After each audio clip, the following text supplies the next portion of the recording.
Selamat pagi saudara, apa kabar Anda hari ini? Saat ini kami akan membuka hari Anda dengan sejumlah laporan menarik dari Sumatera Selatan dan daerah lain di Sumatera bagian selatan dengan nama program Kompas Pagi. Selain berita utama tadi, masih ada informasi-informasi menarik lainnya yang akan kami sampaikan. Bersama saya Rizka Silviana, inilah Kompas Pagi selengkapnya di Kompas TV Independen, terpercaya.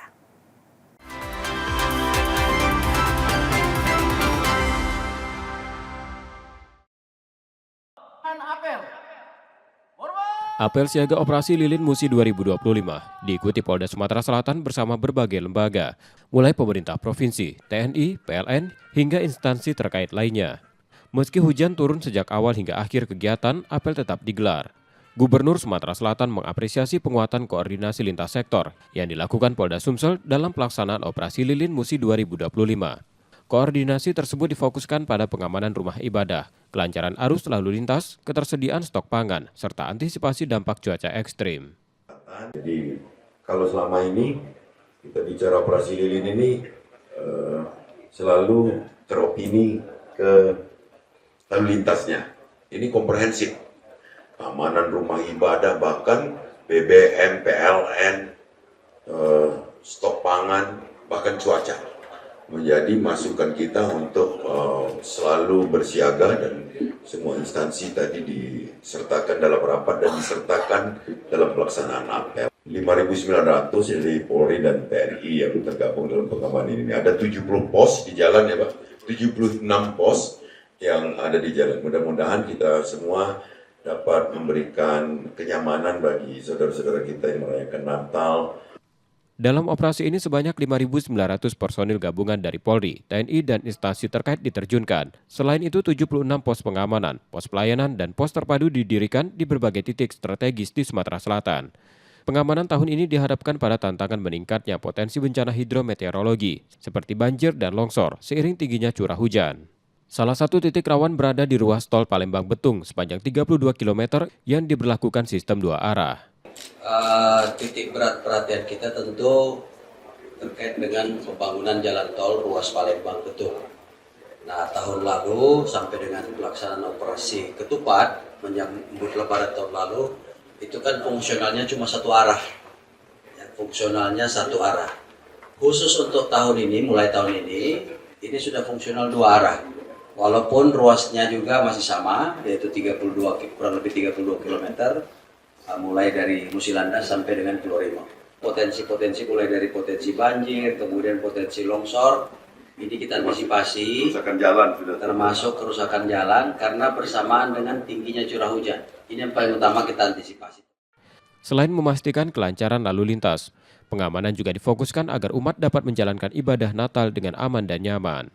Muklas Diferensial, Kompas TV, Palembang, Sumatera Selatan.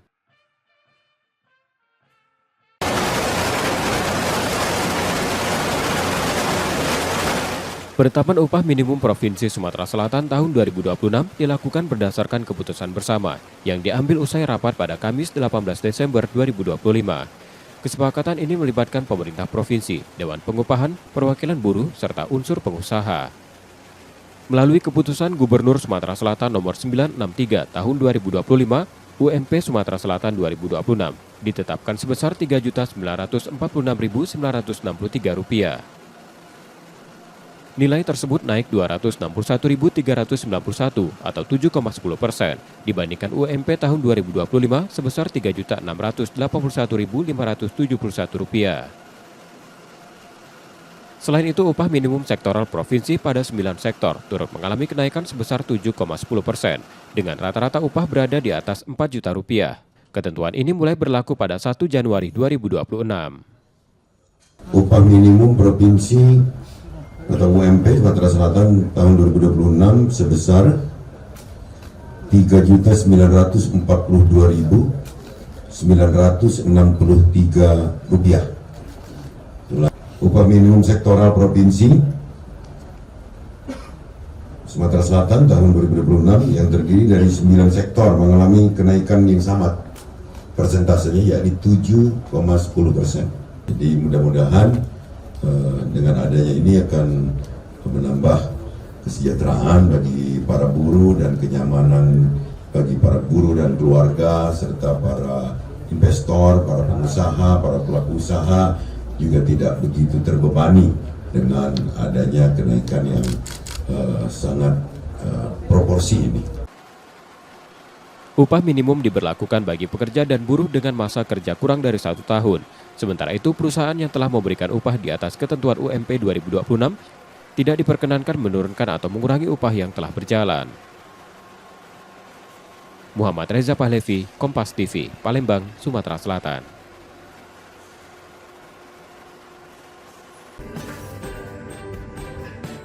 Natal kian mendekat, aktivitas di sebuah toko kue di Jalan Mayor Ruslan, Iler Timur 2 Palembang semakin ramai. Permintaan hampers Natal terus meningkat, meski pemesanan telah dibuka sejak akhir November. Hingga Jumat 19 Desember 2025, pengunjung masih tampak silih berganti, mencari bingkisan untuk keluarga, kerabat, hingga relasi kerja. Fleksibilitas pemesanan menjadi daya tarik tersendiri, karena hampers dapat dipesan sehari sebelum pengambilan, bahkan di hari yang sama. Di antara beragam pilihan, hampers berisi keramik khas tetap menjadi primadona. Lonjakan penjualan mencapai sekitar 30% dibandingkan tahun lalu, dengan jumlah pesanan harian yang bisa menembus 70 hampers. Kita memang ada peningkatan yang signifikan, sekitar 25-30%.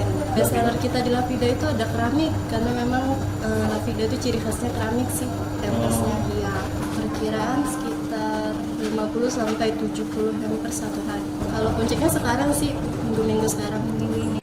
Warga memilih hampers karena kualitas kemasan yang dinilai rapi dan eksklusif, terutama untuk kebutuhan hadiah bagi pelanggan perusahaan tempatnya bekerja. Setiap tahun kita pasti kasih parcel Natal untuk customer kami. Sengaja di sini memang dari tahun ke tahun kan udah beberapa kali sini gitu. Kalau utama kita pasti packaging sama rasa. Pemesanan hampers ditutup 3 hari menjelang Natal, dengan kisaran harga mulai dari Rp150.000 hingga lebih dari Rp700.000. Selain hampers, aneka kue juga menjadi alternatif hadiah yang banyak dipilih untuk merayakan Natal bersama keluarga, sahabat, dan rekan bisnis. Muhammad Reza Pahlevi, Kompas TV, Palembang, Sumatera Selatan.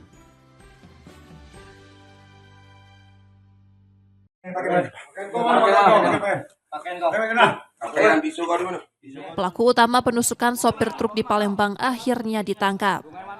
Dede Irwan, 40 tahun, diringkus tim gabungan unit Pidum Satreskrim Polrestabes Palembang bersama Subdit Jatanras Polda Sumatera Selatan di Musirawas.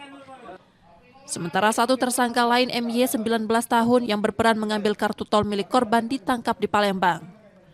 Peristiwa itu terjadi di Jalan Soekarno-Hatta, perempatan Macan Lindungan. Saat itu korban mengemudikan truk dari arah Jembatan Musi 2 menuju pusat kota. Ketika berhenti di lampu lalu lintas, 4 orang tak dikenal mendatangi truk dan meminta uang. Uang pecahan kecil yang diberikan korban ditolak, memicu cekcok hingga salah satu pelaku menikam korban. Update terakhir informasi penangkapan terkait dengan tindak pidana penganiayaan yang mengakibatkan meninggal dunia di Macan Lindungan itu telah berhasil diamankan oleh Satreskrim Polrestabes Palembang. 7 orang pelaku berinisial D dan berinisial Y, yang mana peran dari inisial D yaitu pada saat kejadian yaitu melakukan penusukan terhadap korban. Kemudian inisial Y itu ada perannya yaitu pada saat kejadian ketika korban hendak memberi uang 2.000 tidak terima, kemudian si Y ini mengambil kartu e-tol daripada korban. Kedua tersangka kini ditahan di Polrestabes Palembang untuk mempertanggungjawabkan perbuatannya. Muklas Diferensial, Kompas TV, Palembang, Sumatera Selatan.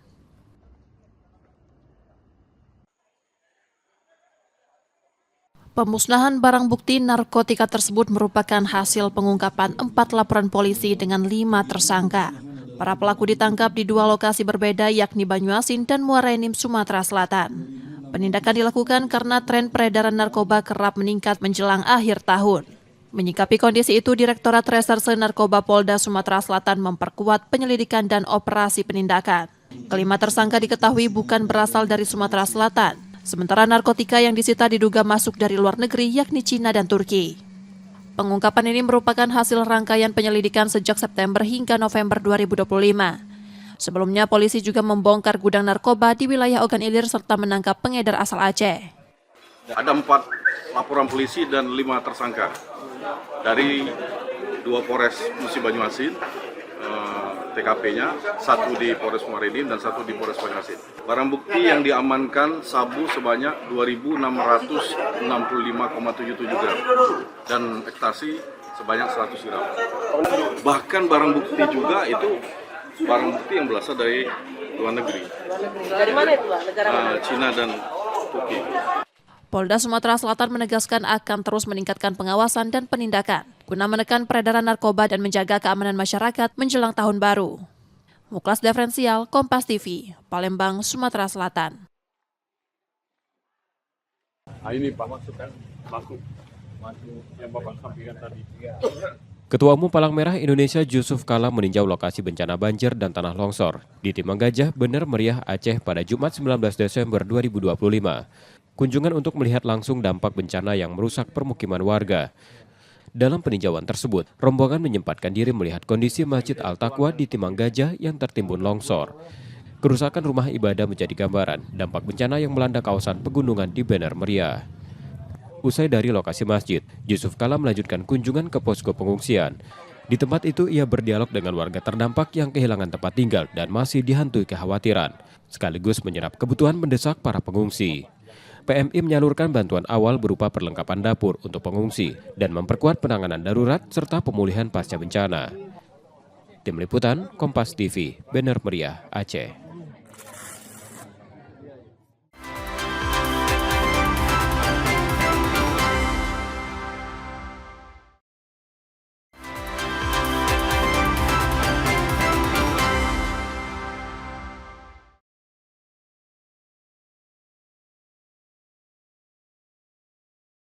Mutiara Khairunisa, seorang siswa SMK dilaporkan hilang sejak 9 Desember 2025.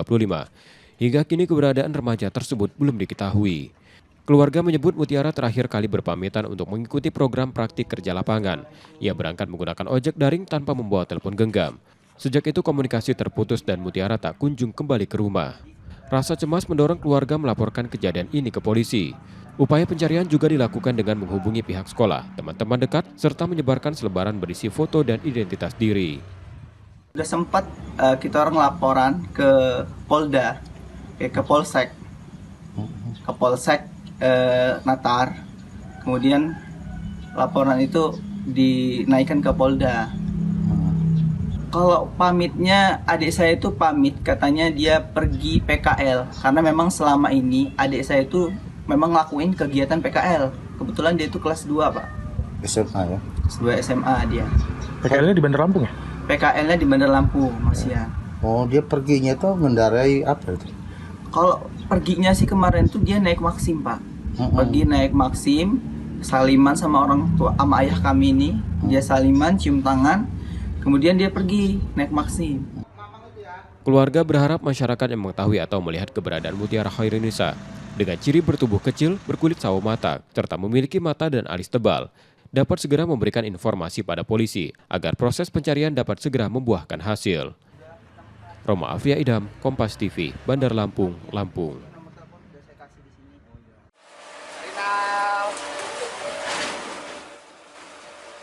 Mantan Gubernur Lampung Arinal Junaidi kembali menjalani pemeriksaan di Kejaksaan Tinggi Lampung pada Kamis 18 Desember 2025 lalu, setelah sebelumnya 2 kali tidak memenuhi panggilan penyidik pidana khusus. Gubernur Lampung periode 2019-2024 itu diperiksa sebagai saksi dalam perkara dugaan korupsi pengelolaan dana participating interest 10% di wilayah kerja offshore Southeast Sumatera dengan nilai mencapai 17,28 juta dolar Amerika Serikat atau setara 271,5 miliar rupiah. Pemeriksaan berlangsung sekitar 8 jam dan difokuskan pada pelengkapan data yang sebelumnya belum disampaikan pada penyidik.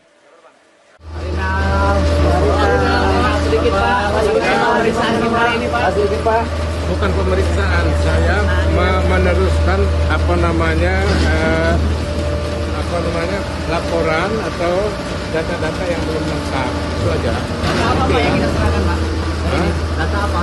Ya bukan, artinya perkembangan informasi. Udah Pak Arinal capek ya. Pak, kemarin mangkir 2 kali kenapa Pak? Informasinya mangkir 2 kali kita. Tanya dengan penyidik. Dalam pengusutan perkara ini, penyidik Kejati Lampung telah mengamankan sejumlah aset milik Arinal Junaidi, antara lain 7 unit mobil, logam mulia seberat 648 gram, uang tunai rupiah dan asing, deposito di sejumlah bank, serta 29 sertifikat hak milik dengan nilai total mencapai 35,58 miliar rupiah. Perkembangan hasil pemeriksaan saksi-saksi yang lain, sekarang kita lagi fokus untuk melengkapi berkas perkara sehingga pemberkasan dapat segera diselesaikan dan perkara dapat kita limpahkan ke tahapan penuntutan. Sebelumnya, Kejati Lampung telah menetapkan 3 tersangka dalam kasus tersebut, yakni Heri Wardoyo, mantan Wakil Bupati Tulang Bawang periode 2012-2017 yang menjabat Komisaris PT LEB, M. Hermawan Heriadi selaku Direktur Utama, serta Budi Kurniawan sebagai Direktur Operasional perusahaan tersebut. Roma Afria Idham, Kompas TV, Bandar Lampung, Lampung.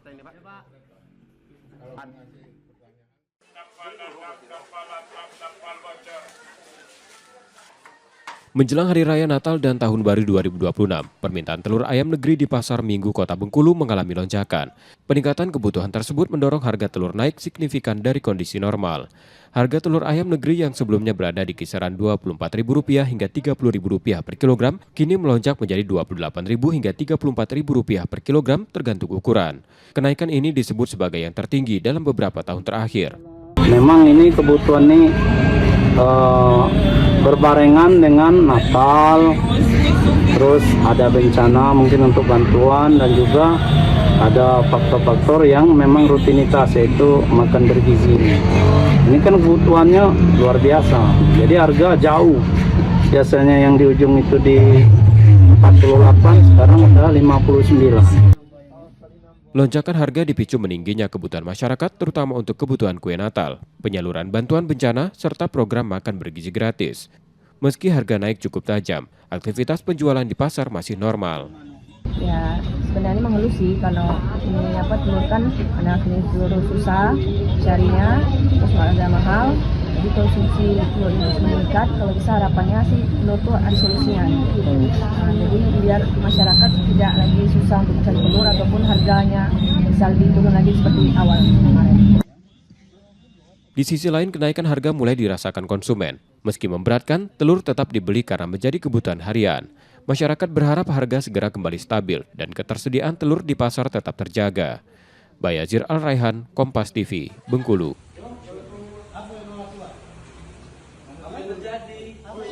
MA menyerah saat ditangkap tim Resmob Macan Gading Polresta Bengkulu di sebuah rumah kontrakan. Mahasiswa ini ditangkap usai menganiaya kekasihnya. Penganiayaan dipicu cemburu setelah korban menghapus pesan WhatsApp di ponselnya. Peristiwa bermula ketika korban mendatangi kontrakan pelaku yang kemudian berujung cekcok. Emosi pelaku memuncak. Ia lalu memukul korban menggunakan pemukul besi hingga mengalami lebam di sejumlah bagian tubuh. Aksi kekerasan serupa disebut bukan kali pertama terjadi. Namun korban sebelumnya enggan melapor hingga akhirnya kasus ini terungkap setelah diketahui orang tua korban. Penyebabnya ini antara terduga pelaku dengan korban ini berpacaran. Terduga pelaku marah karena korban ini sering menghapus chat pada WhatsApp milik korban. Di saat mengetahui itu, pelaku emosi kemudian melakukan pemukulan dengan menggunakan alat yaitu palu di sekujur tubuh dari korban. Kini pelaku telah ditahan di Polresta Bengkulu dan masih menjalani pemeriksaan. Bayazir Al-Raihan, Kompas TV, Bengkulu. Bedakan konten dengan ini. Pak, Bu, saya Iqbal, Bu. Kami dari Polda, Pak ya. Petugas gabungan menggerebek aktivitas tambang timah ilegal di Desa Sinar Surya, Tempilang, Bangka Barat setelah mendapat laporan. Dalam penggerebekan tersebut, polisi menemukan 6 ponton rajuk yang diduga beroperasi tanpa izin. 6 penambang turut diamankan di lokasi. Penindakan ini merupakan bagian dari operasi tertib tambang menumbing 2025 untuk menekan praktik pertambangan ilegal serta menjaga kelestarian lingkungan dan keamanan wilayah. Gakum, operasi tertib tambang menumbing 2026 berhasil mengamankan 6 unit ponton untuk beroperasi penambangan timah. Ini semua sudah kita amankan. Kemudian ada 6 orang tersangka yang sudah kita ambil keterangan dan sedang diproses lebih lanjut. Apakah ini apakah komitmen dari Polda Bangka itu termasuk kemarin sudah diamankan juga ya di Bangka Selatan terkait pengembangan di kawasan hutan. Iya, ini komitmen dari Presiden, Pak Kapolri dan langsung kepada Pak Kapolda terkait dengan kegiatan operasi penertiban tambang di seluruh wilayah Indonesia, khususnya di Kepulauan Dalam Lipo. Seluruh penambang beserta barang bukti kini telah dibawa ke Polda Bangka Belitung untuk menjalani pemeriksaan lebih lanjut. Nanda Ardiansyah, Kompas TV, Pangkal Pinang, Bangka Belitung.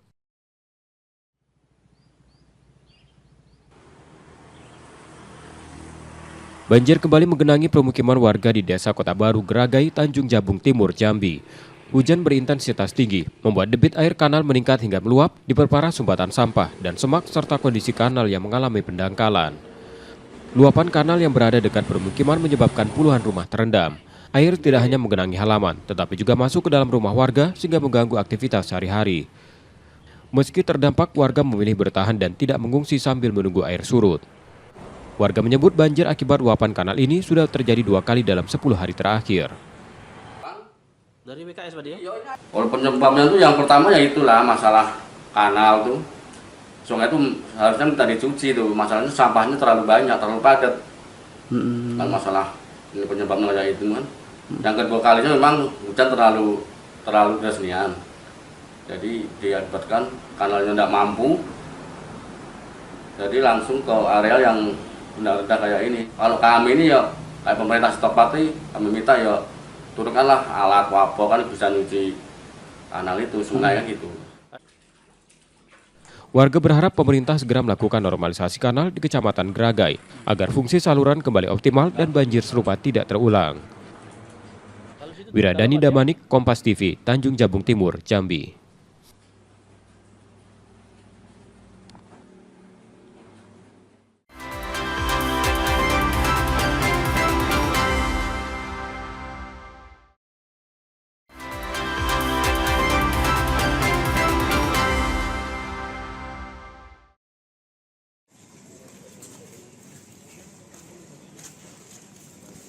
Penindakan narkotika kembali ditegaskan di Sumatera Selatan. BNN Sumatera Selatan memusnahkan barang bukti hasil penggerebekan di kawasan yang dikenal sebagai Kampung Narkoba di Kenten Laut, Banyuasin.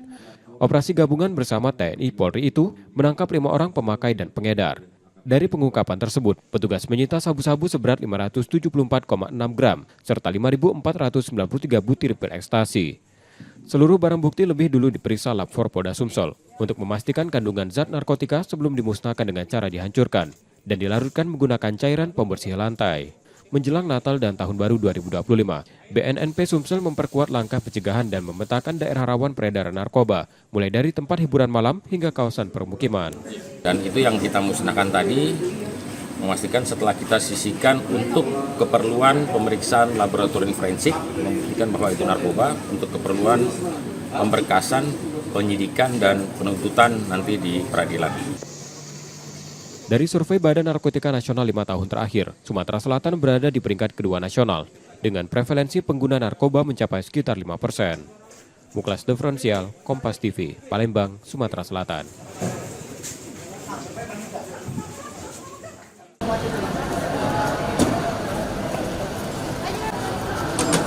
Arus mudik kereta api pada periode Nataru 2025-2026 terus menguat. Hingga 18 Desember 2025, tercatat 46.990 tiket atau sekitar 88% dari total 53.640 tiket yang disediakan PT KAI Divre 3 Palembang telah terjual. Tiket kelas ekonomi tujuan Tanjung Karang dan Lubuk Linggau bahkan sudah habis. Tingginya animo masyarakat direspon dengan penambahan rangkaian kereta. Selama masa Nataru, KAI Divre 3 Palembang menambah 3 kereta ekonomi. Raja Basah relasi Kertapati Tanjung Karang sejak 1 Desember 2025. 1 kereta eksekutif juga ditambahkan, Sindang Marga relasi Kertapati Lubuk Linggau. Selain itu, 1 kereta ekonomi Bukit Serelo relasi Kertapati Lubuk Linggau diperkuat mulai 18 Desember 2025 hingga 4 Januari 2026. Aspek keselamatan dan keamanan penumpang tetap menjadi prioritas utama. Operasional kereta dipastikan berjalan optimal untuk mengimbangi lonjakan penumpang selama libur akhir tahun.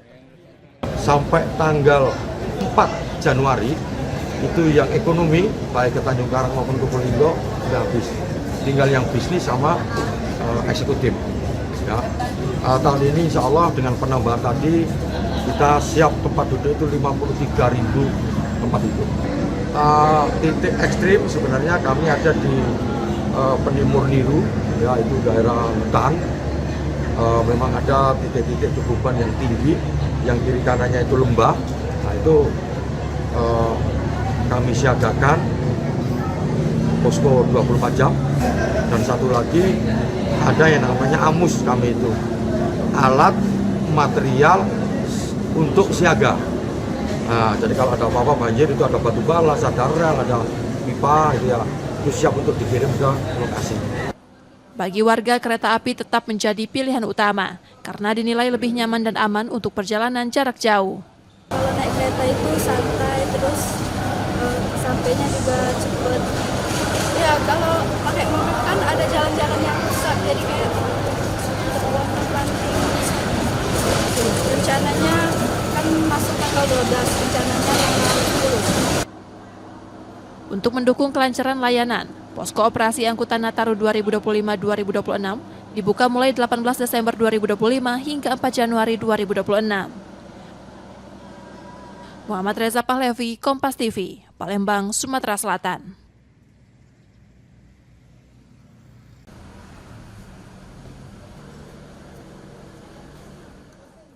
Memasuki musim penghujan, sejumlah kasus penyakit mulai meningkat. Demam berdarah, dengue, dan infeksi saluran pernapasan seperti influenza menjadi keluhan yang paling banyak ditemukan di Palembang. Di Puskesmas Pak Jo, lonjakan kasus tercatat cukup signifikan. Penderita DBD meningkat sekitar 10%, sementara infeksi saluran pernapasan melonjak hingga 30%. 2 pasien DBD bahkan harus dirujuk ke rumah sakit untuk menjalani rawat inap. Sementara itu, kasus infeksi saluran pernapasan mencapai sekitar 50% per hari, baik dewasa maupun anak-anak. Kalau seandainya untuk peningkatannya sendiri itu kurang lebih mungkin sekitar 20-30% untuk peningkatannya, terutama di bagian infeksi saluran pernapasan sih. Ya, hampir sama sih kalau dewasa sama anak-anak itu kurang lebih hampir sama, sekitar 40-50-an juga. Yang biasanya sih kadang-kadang tuh kalau hari-hari biasa nggak di musim hujan tuh 20-30 lah masih, tapi sekarang sudah mulai meningkat drastis. Peningkatan kasus DBD itu memang belum signifikan sih, masih sekitar 5-10%, tetapi sudah mulai ada nih. Yang ke rumah sakit kurang lebih sekitar 2 atau 3 kasus, ingat saya sih. Itu untuk dewasa. Kerentanan anak terhadap penyakit di musim hujan turut menambah kekhawatiran orang tua. Beberapa di antaranya memilih membawa anak ke puskesmas setelah gejala batuk dan pilek tak kunjung mereda.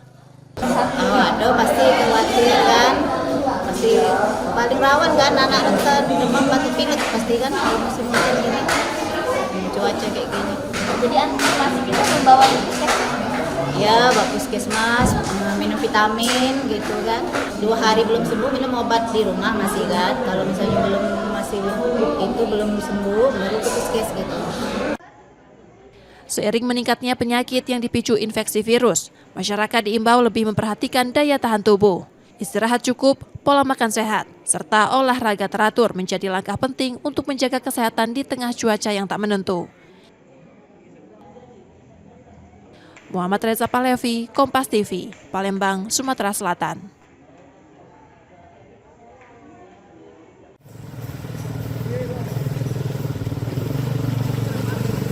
Memasuki puncak musim hujan, banjir dan genangan air kembali terjadi di berbagai wilayah di Kota Palembang. Data Dinas PUPR Kota Palembang mencatat sedikitnya 50 titik genangan yang bertahan lebih dari 1 hari dan tersebar di seluruh kecamatan.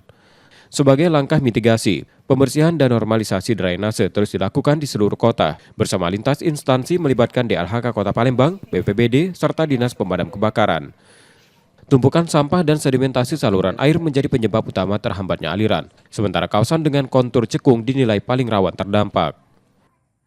Sekitar 50 titik genangan yang lebih dari 1 hari ya, tapi yang sisanya itu dalam durasi masih di bawah 24 jam surut. Kalau pompanisasi yang ada di sungai, di aliran sungai itu semua standby, di Sungai Bendung seperti di Simpang 5 juga ada, itu standby. Hampir sebagian besar adalah saluran yang tidak lancar karena sedimen yang cukup tinggi, dan juga kita juga menghimbau kepada masyarakat untuk perilaku pembuangan sampah coba lebih rapi lah, jangan sampah sembarangan. Itu yang menjadi hambatan untuk aliran air lancar. Untuk penanganan jangka panjang, Palembang dijadwalkan menerima dukungan pemerintah pusat berupa normalisasi Sungai Bendung dengan anggaran sekitar 450 miliar rupiah. Pembangunan ini direncanakan mulai dikerjakan pada 2026 untuk mengurangi resiko banjir berulang. Muhammad Reza Pahlevi, Kompas TV, Palembang, Sumatera Selatan.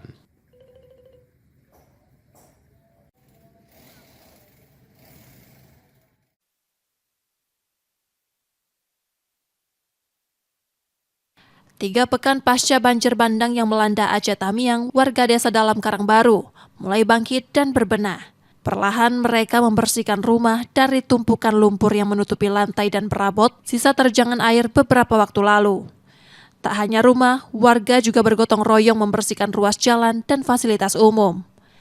Lumpur yang menutup akses utama diupayakan disingkirkan agar jalan kembali bisa dilalui kendaraan roda 2 maupun roda 4. Sejak sepekan terakhir, aktivitas pembersihan dilakukan dengan peralatan seadanya. Di tengah keterbatasan, warga berupaya memulihkan lingkungan sambil berharap adanya bantuan alat berat untuk mempercepat proses pengangkatan lumpur. Ya. Bang, ini sudah berapa lama Bang dengan warga di sini bersih-bersih rumah sendiri? Kurang lebih sudah 2 minggu Bang, 14 hari. Sampai sekarang masih belum selesai? Sampai sekarang belum selesai juga Bang. Karena lumpur juga berdatangan kan dari rumah. Kebetulan rumah agak rendah, pasar juga tinggi, jadi lumpur buang ke jalan, balik lagi ke rumah, begitu dan seterusnya Bang. Berarti di daerah kita ini fokusnya bersihin lumpur dulu ya, di jalan maupun di rumah ya? Untuk saat ini seperti itu Bang, keadaannya Bang. Iya. Kalau di dalam rumah banyak juga Bang, lumpur Bang? Kalau untuk di dalam rumah kurang lebih 20 cm Bang, kedalaman lumpur. Lumpurnya? Setinggi iya, 20 cm? Setinggi 20 cm. Sulit nggak bersihnya Bang? Sangat sulit Bang. Kami butuh alat-alat seperti cangkul, sekop untuk membersihkan rumah. Kesulitannya apa Bang? Karena memang lumpur yang terlalu tebal atau seperti apa? Untuk kesulitan Bang, dikarenakan lumpur juga tebal, keras, juga airnya juga sudah tidak ada Bang. Jadi kami ya betul-betul seperti nyangkul tanah. Keras ya? Keras, sangat keras Bang. Bagi warga yang rumahnya rusak parah, upaya bangkit dilakukan dengan membangun hunian sementara dari bahan yang tersedia. Langkah sederhana ini menjadi penopang awal kehidupan, sembari menanti bantuan untuk membangun kembali rumah yang hancur. Ya harapan kami ya gimana kalau bisa ya rumah kami ini adalah dibantulah secepatnya kan gitu kan. Jadi dapatlah kami sayang sama anak-anak gitu kan. Tempat tinggal yang layak lah gitu, secepatnya lah gitu kan, pada pemerintah ataupun siapa aja kan yang bisa membantu, ya kami mohon lah bantuannya secepatnya gitu. Berarti selain air, sembako dan listrik, kalau bisa ada hunian sementara dibangun? Ada hunian sementara untuk dibangun. Urgent apa? Penting apa? Penting. Hingga kini sisa lumpur masih menjadi persoalan di sejumlah wilayah. Saat kering, lumpur mengeras dan sulit dibersihkan. Sementara saat hujan, permukaannya kembali licin dan lengket, menghambat aktivitas warga yang tengah berjuang memulihkan kehidupan mereka. Nur Muhammad, Yudi Kiswanto, Kompas TV, Aceh Tamiang, Aceh.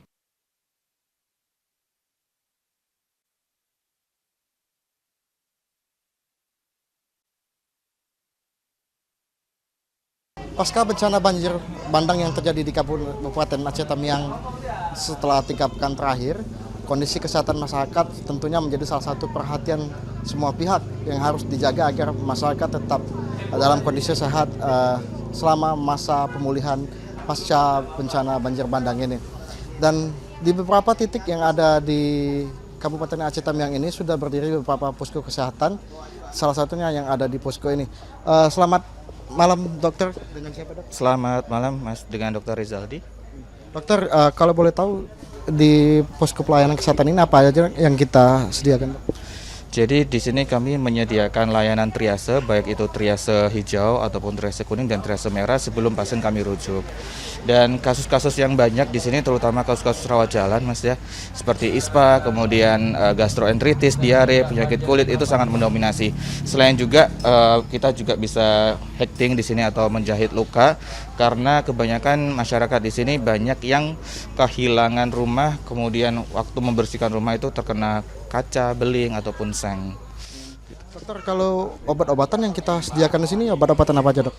Lengkap, Mas. Kita insya Allah ada antibiotik, kemudian antibiotik khusus luka, khusus infeksi saluran pernafasan atas, maupun khusus untuk diare, untuk saluran-saluran cerna ya. Kemudian ada obat-obatan batuk, pilek, diare, penyakit kulit, jamur, dan lain sebagainya.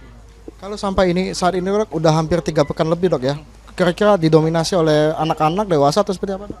Didominasi oleh dewasa, Mas. Itu untuk rentang usia kurang lebih 18 sampai 50 tahun. Untuk pasien yang mendominasi ya. Dok, rencananya posko ini akan berdiri sampai kapan, Dok? Insya Allah kami sampai tanggal 20, Pak. Dok, mungkin yang terakhir himbauan untuk masyarakat di tengah pasca pemulihan pasca banjir ini apa, Dok, terutama untuk kesehatan itu? Jadi untuk masyarakat Tamiang dimohon untuk walaupun dengan kondisi yang mungkin masih serba keterbatasan ya, terutama untuk air bersih, tapi tetap diusahakan sebelum makan ataupun sebelum makan cuci tangan, kemudian kebersihan lingkungan juga lebih diperhatikan lagi dengan segala keterbatasan yang ada. Terima kasih, Dokter. Terima kasih, Dokter. Nah, kalau Anda bisa melihat di samping saya saat ini juga sudah tersedia banyak obat-obatan yang terdiri dari beragam macam-macam, baik itu untuk kalangan dewasa, remaja atau anak-anak. Dan di posko kesehatan ini hampir sekitar 200 hingga 300 orang per hari yang datang ke sini untuk berobat. Dari Kabupaten Aceh Tamiang Aceh, Nur Muhammad Yudi Keswanto, Kompas TV.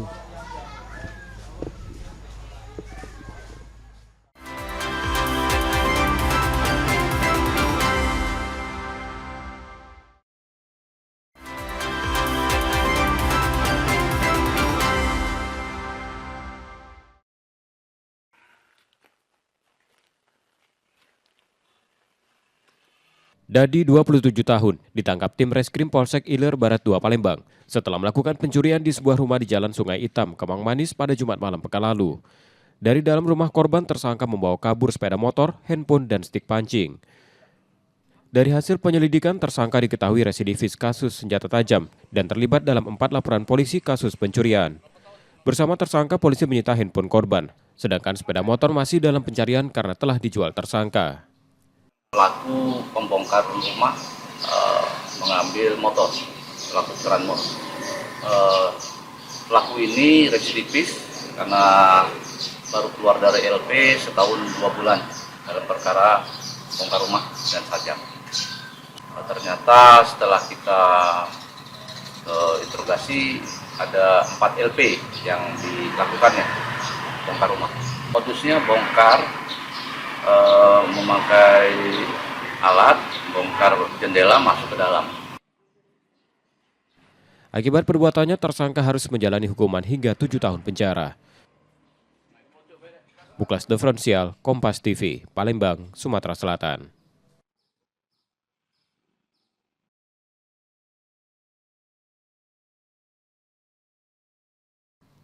Aksi pencurian terjadi di salah satu toko kawasan Pasar Pagi Jalan Macan Lindungan, Bukit Baru Ilir Barat 1 Palembang pada Minggu dini hari lalu. Dalam rekaman CCTV, terlihat 2 pelaku merusak pintu ruko, lalu membawa kabur motor yang terparkir di dalam ruko. Salah satu pelaku terlihat mengenakan jaket ojek daring dan bertugas mengawasi situasi, sementara satu pelaku lainnya menjalankan aksi pencurian.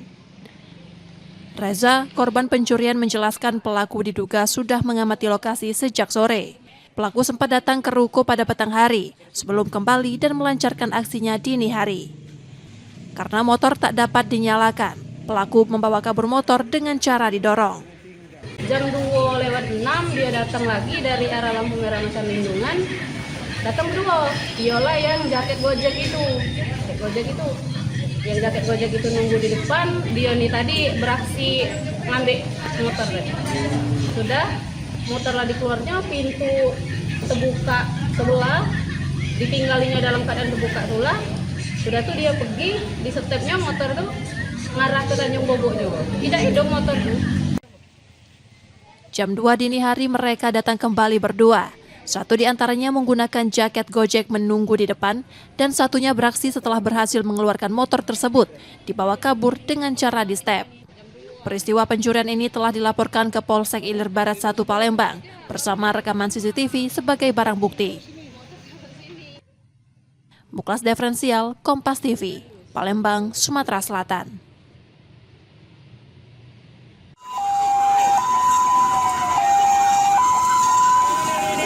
Api yang diduga berasal dari kios penjual sate cepat menyebar ke kios lainnya yang rata-rata berjualan makanan di Kecamatan Ilir Barat 1 Palembang Selasa siang.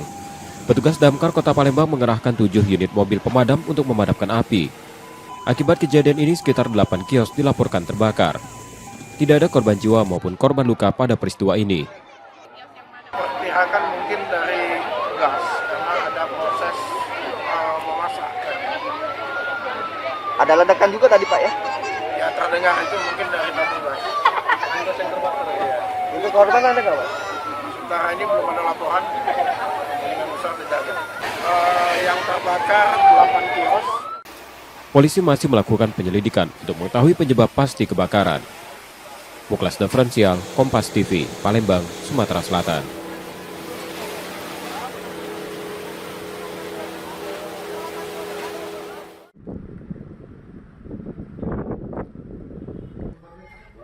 Suci Pransuharti, warga Sukarami, Palembang, melaporkan dugaan penipuan dan penggelapan setelah mobil minibus yang masih dalam status kredit ditarik pihak leasing.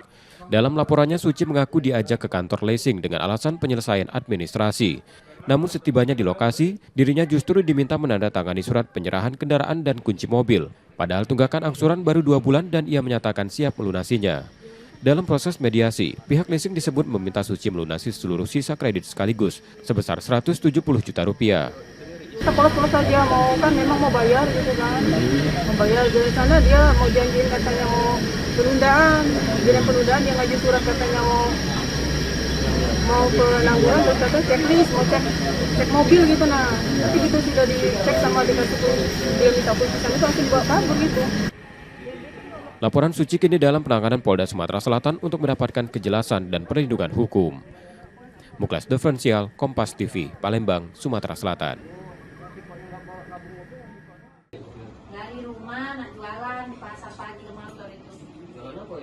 Elima 41 tahun pedagang kulit lumpia di Pasar Lemabang, Palembang, Sumatera Selatan menjadi korban begal motor. Saat akan berjualan pada Rabu pekan lalu, ia dibegal di flyover Jalan Basuki Rahmat.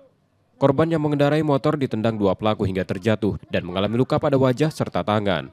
Usai terjatuh, pelaku menodongkan senjata api, tidak hanya pada korban tetapi juga ke sejumlah pengendara yang mencoba menolong. Dalam kondisi syok dan takut, korban harus kehilangan sepeda motornya.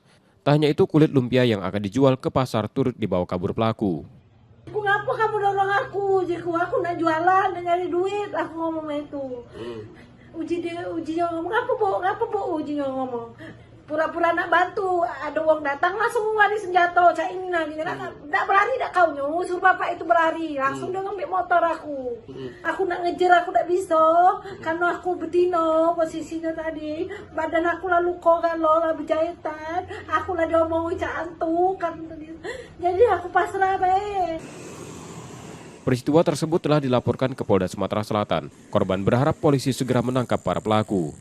Muklas Diferensial, Kompas TV, Palembang, Sumatera Selatan.